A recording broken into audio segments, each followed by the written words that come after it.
Well, for those wanting summer heat and humidity, you don't have to wait much longer. We'll go from below average today with temps in the 60s for many spots into the 90s as soon as Thursday. That's our first alert weather day. We've got not only heat and humidity, but a threat for some late afternoon and evening storms that could be strong, potentially severe. Then beyond Thursday and beyond the weekend, want to tell you about next Monday, Tuesday, and Wednesday, a set of first alert weather days correlating to our first heat wave of 2025.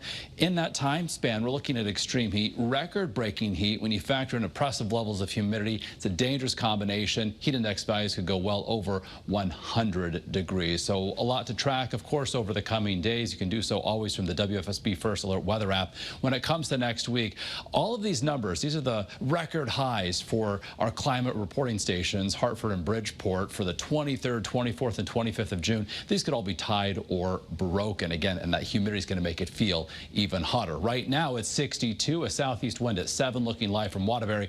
Little fog there, but certainly more dense along the shoreline. Barely make anything out from our view there in Old Saybrook. And across the state, some drizzle, some light rain. Nothing too terribly heavy right now. And temperatures fairly uniform between 60 and 65. These temperatures may drop a couple more degrees, but that is it for tonight. Looking westward through Pennsylvania back into parts of West Virginia, we do have some downpours, some embedded thunderstorms that are going to be heading up in our general direction, all in association with the warm front. So it's certainly trended muggier here locally, but it's going to get just downright humid with dew point values down to our southwest in the 70s. A southwesterly wind will bring that up in our direction tomorrow and even more so into Thursday. So by tomorrow morning's commute, we've got the fog. We're going to have wet roads, potentially some downpours, maybe even a couple isolated thunderstorms. Again, this batch of rain in association with this warm front. Behind it, you can see those wind arrows shifting to south and southwest.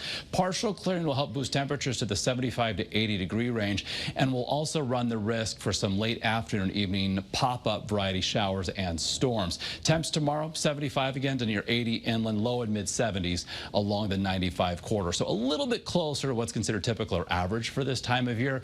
And with tomorrow's wet weather, points thereafter, those grass, oak, and mulberry allergens will be on the rise as we begin to dry out.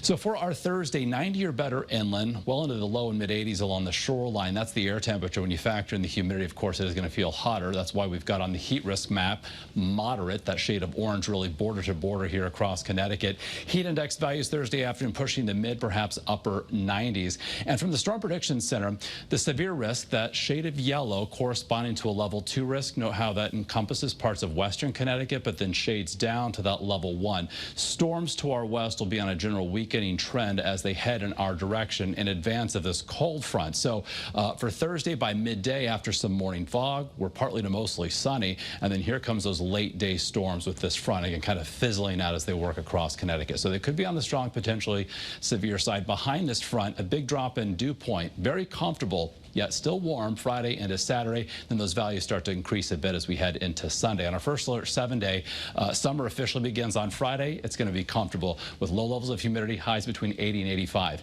mid and upper 80s on Saturday. If we were to see any rain over the weekend, it would be Saturday night, at least as we see it now. And then once we get past Sunday, when our heat wave begins, that combination of heat and high humidity is going to be coming Monday into Tuesday, when records could be challenged and heat index values could go well over 100 degrees.